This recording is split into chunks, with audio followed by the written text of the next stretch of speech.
इससे पिछले वीडियो में हमने सुलिवान की थ्योरी के 2 हेडिंग्स कंप्लीट कर लिए थे।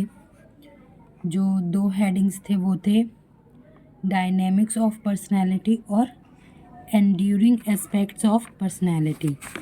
आज वाली वीडियो में हम उसकी 3rd हेडिंग को कंप्लीट करेंगे, जो है डेवलपमेंटल इपॉक्स यानी स्टेजेस।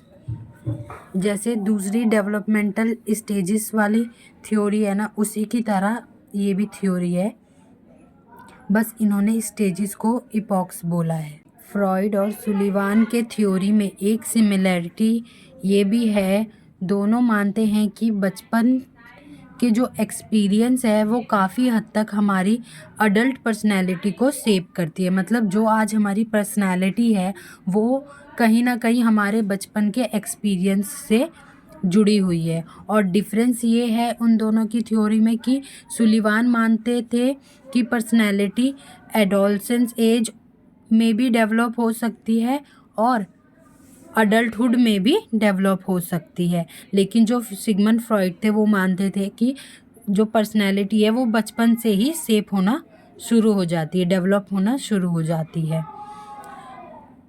सुलिवान का मानना था कि हम इन स्टेजेस से एक पार्टिकुलर ऑर्डर में गुजरते हैं। उन्होंने जो 7 तरह की स्टेजेस दी थी अपनी थ्योरी में, उन्होंने कहा था कि ये हम इन स्टेजेस से एक पार्टिकुलर ऑर्डर में गुजरते हैं।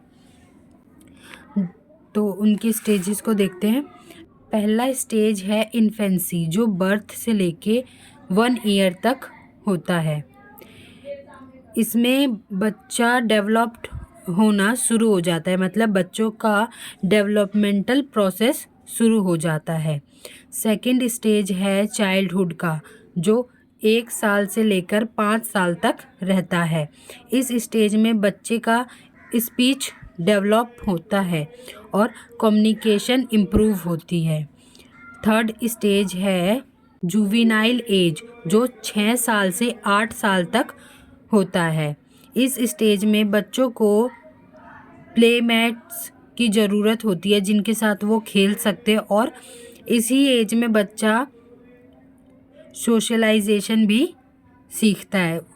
फोर्थ स्टेज है प्री एडोलसेंस एज, जो 9 से 12 साल तक होता है, जब बच्चे अपने दोस्तों के साथ क्लोज रिलेशन बनाते हैं और दोस्तों के ऊपर ज़्यादा फोकस करते हैं।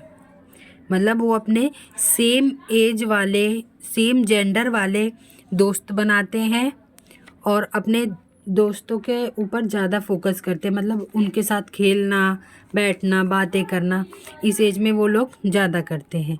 5th स्टेज है अर्ली एडोलसेंस की एज, जो 13 से 17 साल तक रहती है।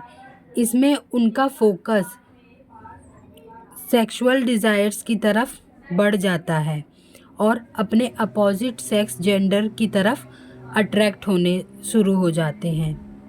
6th स्टेज है लेट एडोलसेंस की, जो 18 से 22 साल तक की बताई गई है। इस स्टेज में फ्रेंडशिप की नीड और सेक्सुअल एक्सप्रेशन की नीड एक साथ कंबाइन हो जाती है। मतलब इस एज में उनको फ्रेंडशिप की नीड भी चाहिए और सेक्सुअल की नीड भी चाहिए।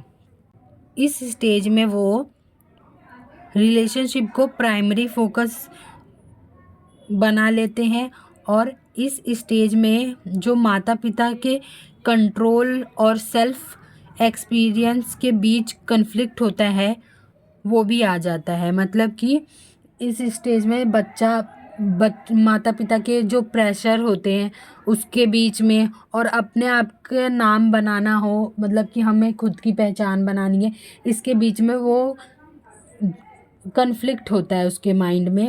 उसको मतलब समझ नहीं आता, कंफ्यूज रहता है वो। 7th स्टेज है अडल्टहुड, जो 23 साल से आगे की एज है। मतलब 23 साल से शुरू होती है और उसके आगे वाली एज को इन्होंने अडल्टहुड बोला है। इस स्टेज में पर्सन के जो स्ट्रगल